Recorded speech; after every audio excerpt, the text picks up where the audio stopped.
Jesse the Imaginer in the place to be. Conversations on culture and craft. Part 3 of my interview with Carlos Chavez. We end our interview talking about his organization, Morpheus Youth Project. What is authentic hip-hop culture? How hip-hop done right is a form of journalism, and how Morpheus Youth Project works with incarcerated youth. Carlos shares some heartfelt stories throughout the years of his work. And we end with, in light of the pandemic, what's Carlos's vision of a better future? So this whole episode is worth watching. If you haven't watched the first couple parts, please check them out. A lot of just wisdom and information to benefit you as a human being. I've been appreciating your story so far and just the elements you've been involved in, and then connecting the dots, bringing in that like knowledge of self and that knowledge of community. How did your story lead you to found Morpheus Youth Project? And because I'm reading through your website and I have the sticker right here from oh yeah, right on. That's the old school one. That's the original one. Yeah, man. And it's transformation through arts and awareness. And I know that was our talk original about cultural responsiveness too, is like kind of like what I saw on your website now, transforming. Yeah. That's an old mission statement that we had. Like, we didn't really know how to put a mission statement together, so we used that.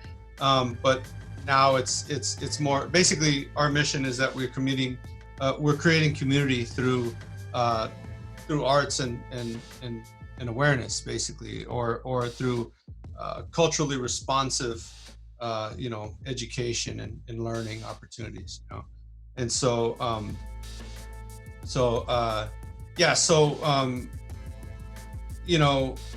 I've always known what hip hop has meant to me, and how those many layers I've been able to develop so much of myself around that, so much of my identity, which is such an important thing when you're a youth, when you're a young person, is developing who you are. Like, why do you matter? You know what I mean? And what is it that you're tied to that makes you matter? And hip hop has always been one of those things that I've been connected to, along with just my cultural roots and my background, being Chicano. And being Boricua, like, those are things that make me who I am, that I'm tied to, that way I'm connected to something that's larger than just me as an individual, and there have been a lot of life lessons. There have been a lot of things that I've been able to learn and explore, and ways to express myself through, this culture, that I felt it was only natural to create something within that realm for another generation of young people. You know what I mean? That's what's up. Be able to introduce them to hip hop in a real way, in an authentic way. There's a couple different reasons really that I wanted to focus on incorporating hip hop into what we do. One is that I felt that hip hop was losing a lot of its authenticity. Media had taken over hip hop and turned it into, for a long time, people thought hip hop was just rap, and I think still that's kind of the case. But even now, what is considered rap isn't even rap. You know what I mean? Can't even, So I'm not trying to, bash any style of music. There's definitely stuff that I like, that I prefer as opposed to other stuff, but where's the authenticity? Like, where are, all of the elements are crafts, that you spend your time sharpening your sword in that craft, Yeah. Originality is key, authenticity is key, having a genuine sound or a movement is important for all of those elements, and to constantly be updating your formula and constantly be sharpening your sword is that's what hip hop is all about, but it's also about having this wider community. It's about having something that you're connected to that's bigger than you. To tell you the truth, I think the breaking community is probably the truest form of that community element. And because if you go to a jam, you see it. I mean, you go to a b-boy jam, especially in Portland, I would say.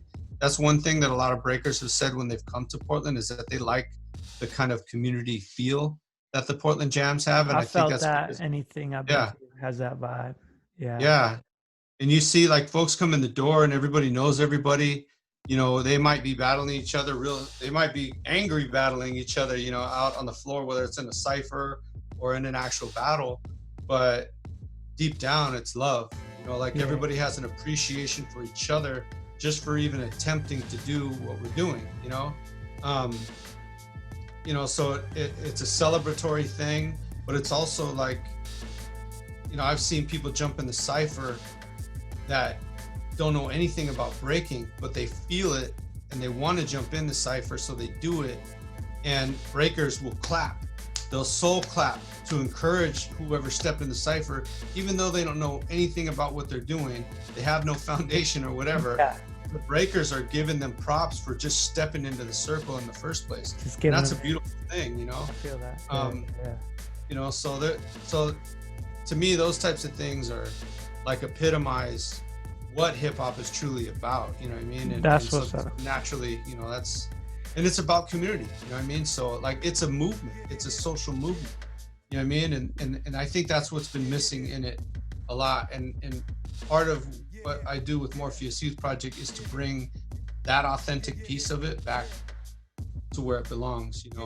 And to me, I think that's where where we've been the most authentic is that community part of it. If you come to an MYP event, you're going to see all kinds of different folks from different elements of hip hop, but just community in general.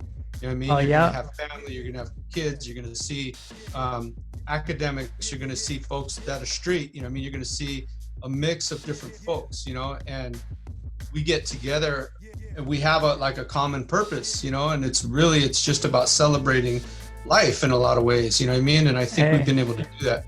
I felt that like me and my wife Tiffany volunteered for the one we had maybe a year or two ago. Man, we just felt that energy. We're like, anytime we want to volunteer for the future, you got art on the walls, you're telling stories of incarcerated youth, you got the rap and poetry flowing, open micing, and then you had the b-boy cypher cracking it.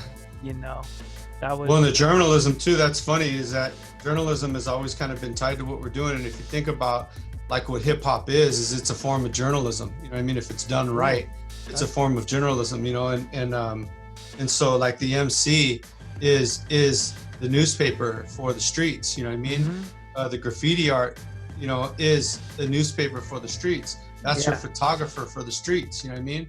No doubt. Like Chuck D said, hip hop is CNN for black people. Yeah. See, there you go. So it's a voice that and if you go even further back, you know what I mean? You're talking about communities that have been marginalized forever. Yeah. And so they dug into their ancestral roots. They dug into, and it's, neurologically or however it was that they were able to pull from their roots. We drew from who we were originally in order to create a voice when we had no voice. You know what I mean? No doubt. So that is one of the most beautiful things about hip hop culture, is that it allowed us to transcend strife, and elevate ourselves in ways that were able to pull us out of the gutter. You know what I mean? Yeah. And it's a beautiful thing. That's what's up, man. And it continues to do that. Do you have based on just like the authenticity that you're bringing through Morpheus Youth and what we're talking about with the power and transformation of hip hop, is there a story that comes to mind of a youth of that illustrates that power, that dynamic? It's hard to say like one story, illustrates what it is, because there's like hip hop, you know, NYP has a whole lot of different layers to it as well, you know, but deep down, what it has to do with is community. What it has to do with is like mentorship, like creating a platform for young people to be able to connect, to gain wisdom, and to move forward with their own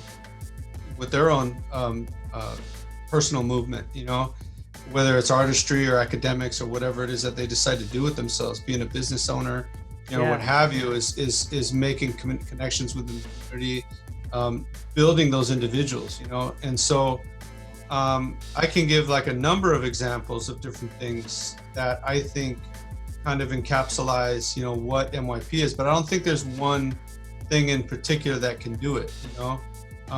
I would say just with, you know, a few examples of like a snapshot of what that might look like, you know. I had a kid, a Somali kid that used to come through, and I just remember, you know, when we had our office on 122nd, we had an office for like 2 years.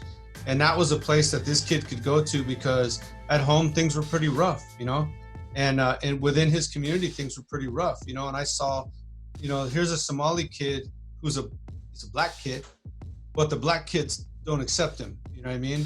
I'm talking about the African American kids don't accept him, you know what I mean? And we have that in our Latino community too, where you got like some Chicanos that look down on, you know, folks that are straight from Mexico or Oaxaca or what have you, you know, and as being, you know, like less American, you know. It's like an internalized racism, you know, and this was happening for him, but he found a place where he belonged, you know, and that was with us. And he would dance with us, he would get involved in anything that we were doing, you know, and he found himself, and he loved to create art, you know. And but I think that the most important thing for him wasn't so much about the artistry that he was like taking part in. It was more about the fact that he found friends and he found people that he could like lean on and that he could rely on and that he felt comfortable with, and he had a place that he felt that he was a part of, you know, and he very much was, you know. And he now lives in Minnesota, which is interesting. He lives in Minneapolis, you know, of all places. Yeah, I haven't had a chance. I've been wanting to talk to him about just what his experience has been, you know, through this whole situation. No doubt. And visiting there last summer, I know there's a big Somali population, really strong. I think it's the biggest in the country. Yeah. Yeah. Totally. So, you know, and just like he was just such a part of who we were, you know. Yeah. And he was such a great person. He used to just he went with me everywhere I went, you know, and so he'd be at the jams, he'd be at the art shows, you know, what have you, and he took part in it as well, you know. That's what's up. And then, you know, you have someone like, you know, Stephen Fowler, who was a participant, you know what I mean, while he was locked up at McLaren Youth Correctional Facility. He spent 7.5 years there, and a good chunk of that time, you know, was the time that I was there doing my programming, and he was involved in it for a good portion of while he was there. And when he got out, he continued, he basically found himself in doing this kind of work, you know. So he got involved in restorative justice, and he now works for Resolutions Northwest. He does consulting.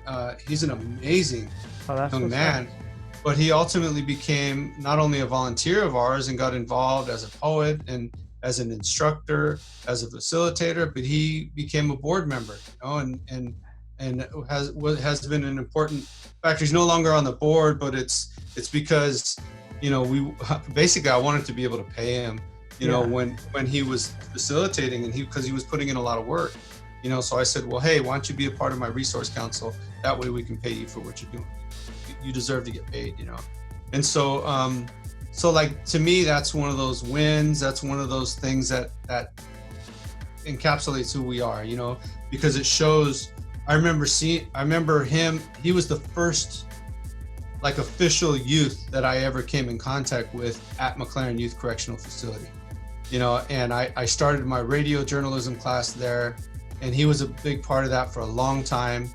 And I remember having conversations with him going, man, I can't wait to break bread with you on the outs, you know. I can't wait to, you know. And so now, like, those are precious moments for me. You know, I'm sure it is for him too, but for me, it even means more, you know, because I got to see him go through that and survive that, and then make it back in the community, and then survive once again and do well, you know. And so to me, that's like, it's an amazing feat, you know, but it's also a beautiful thing to be able to share that with him on the outs, you know. And to me, that's always a wonderful thing, you know, being able to spend time with people when they get out of youth. You know, so for those that don't know, Morpheus Youth Project works with a lot of folks that are incarcerated. And to me, like, humanizing the situation for those that are incarcerated, I think is really important. And that's really I would say that also is an example of who we are and what we do. You know, anytime, like when I was doing radio journalism, being able to get the guys on the air. I remember I shared a moment with a guy one time. This was I guess this would be another one of those snapshots. I remember I did a pre-recorded radio program where I went in with my recorder, and, you know, we were doing an outside in class where we had PSU students that were coming out to McLaren Youth Corrections, and they would have class together with the guys that lived there, you know. And so there would be 15 guys from McLaren that you know, were residents there, and then 15 that were from PSU, you know. And then they would have class together. And Deb Arthur has a capstone class that she does. It's her capstone class. It's a beautiful class. And I remember we were doing a radio piece, and so I played some of the pieces of what we had recorded on the air through KBOO Community Radio. And then during the later part of it was more of a live conversation, and I was having a live conversation, and one of my students from McLaren was able to call in, and he called in, and we had just a moment, you know, with each other, you know, where he told me, you know, that how much he appreciated me, you know, and that he was telling me that he looked up to me. Not like, I'm not trying to feed my ego or anything like that, but for me it meant so much. Like, it was just weird that we had a moment like that, you know, man to man, you know, getting in touch with who we are as human beings. And it just happened to happen over the air, you know, and I think it touched a lot of beautiful. people. That's you know, and it just showed, like, that to me was a real snapshot of what MYP is, and like the compassion that we have for young people. And I think also the way that young people tend to respond to it, you know what I mean? So that connection between younger and older, you know, and building community, that to me was one of those snapshots that really kind of shows what MYP is about, you know. Man, it's hard to say because it's a lot, you know. Some of it is the artistry, yeah. You know, some of it are the people that are involved. Like, I'm talking about like volunteer, like people like you, people like Jesus Toralba, people like Stephen Fowler, Noah Schultz, Kathleen Fullerton at Hope Partnership, you know, the different partners that we have in the community, like that, they make up who we are, and they represent who we are in a lot of different ways. But it's also the young people that are involved, you know, the young people stay involved in that take something from it, you know, and like really choose to take part in who we are and what we do, and stay connected.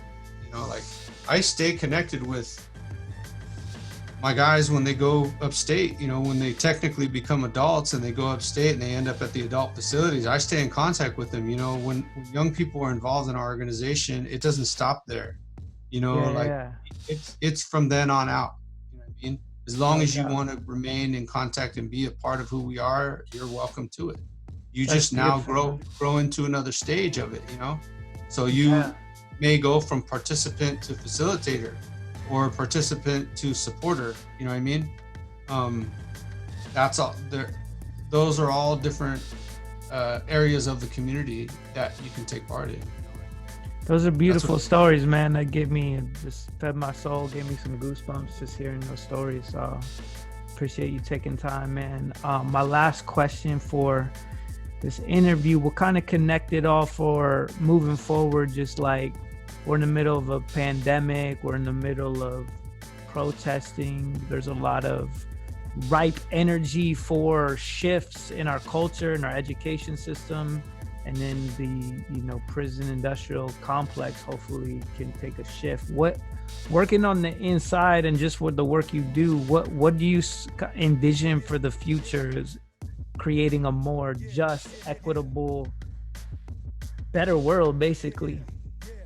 Well, I think one of the things that the pandemic has done is, I think, in a lot of ways that I think are important and that I hope that people take in more, is that it's exposed how certain elements of the way that our society runs are irrelevant. You know what I mean?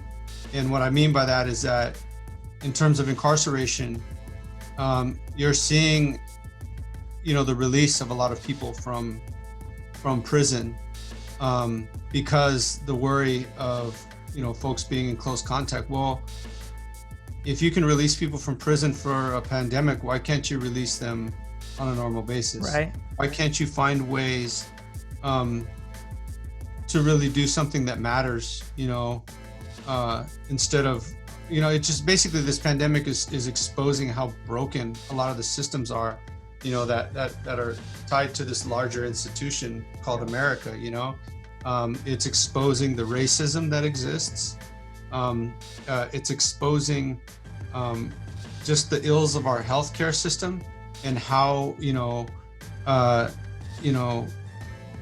a lot of what we have in place is built for the benefit of those who, the haves versus the have-nots.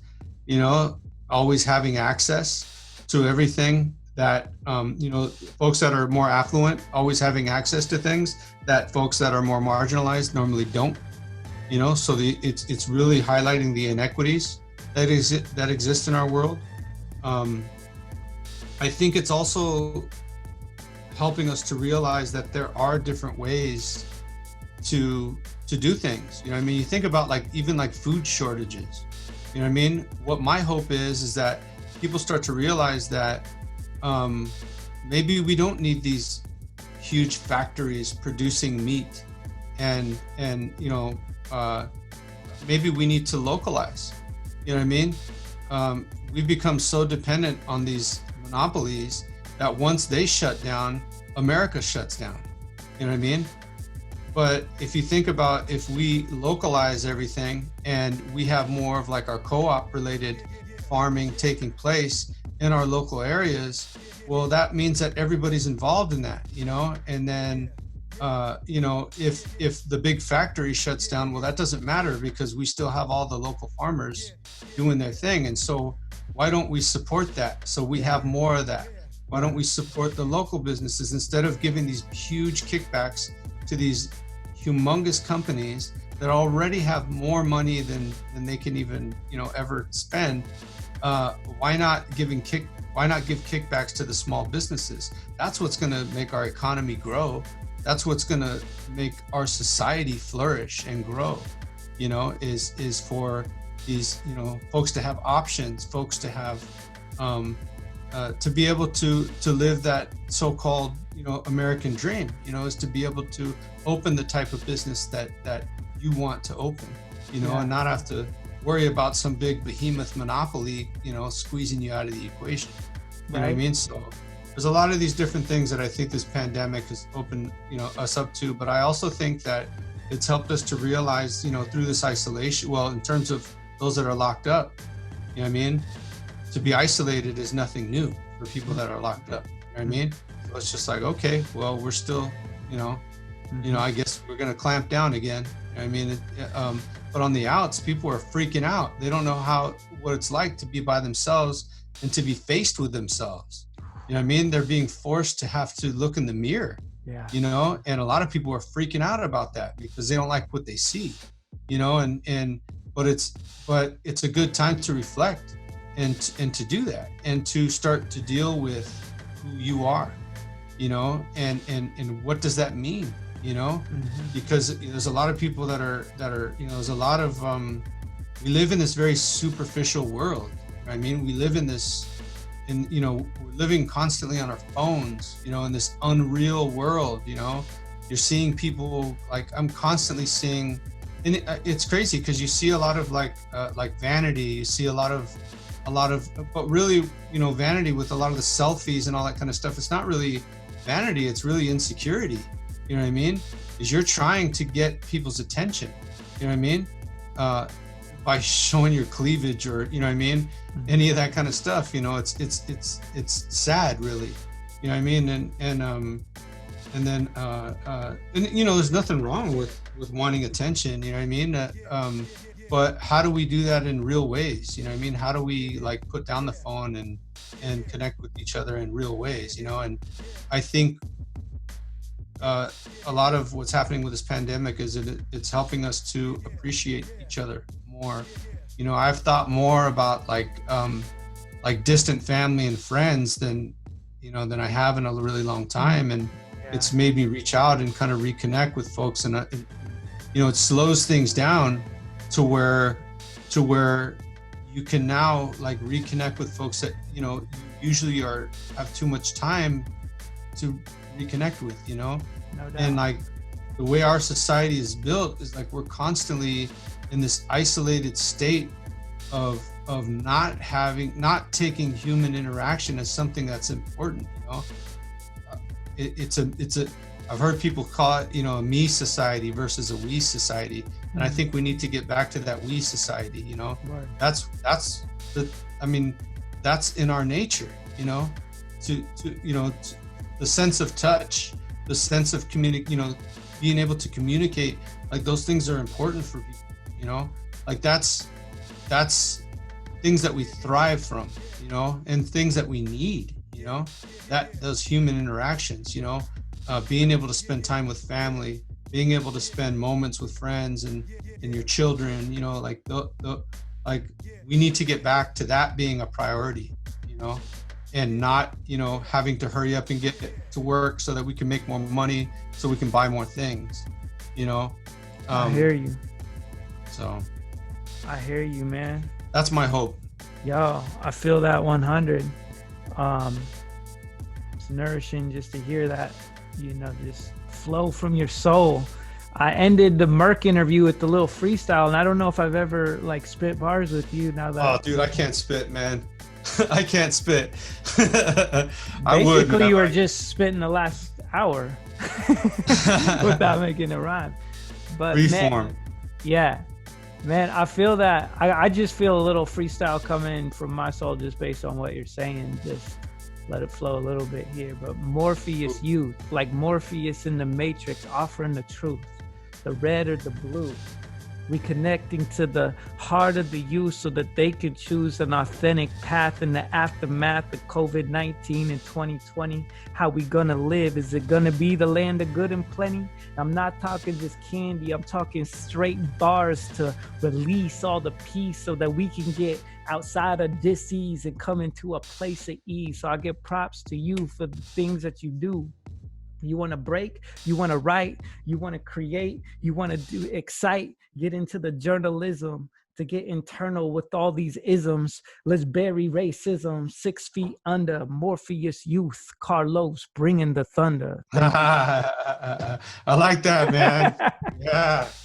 Hey, man. Hey, yeah, man. I appreciate that. That's dope, man. I appreciate you, man, the work you do. Definitely got to keep connecting with, my students at Madison. I want to connect them to you, the work you're doing. So I want to, keep cross-pollinating, get creative with that in the future. Of course.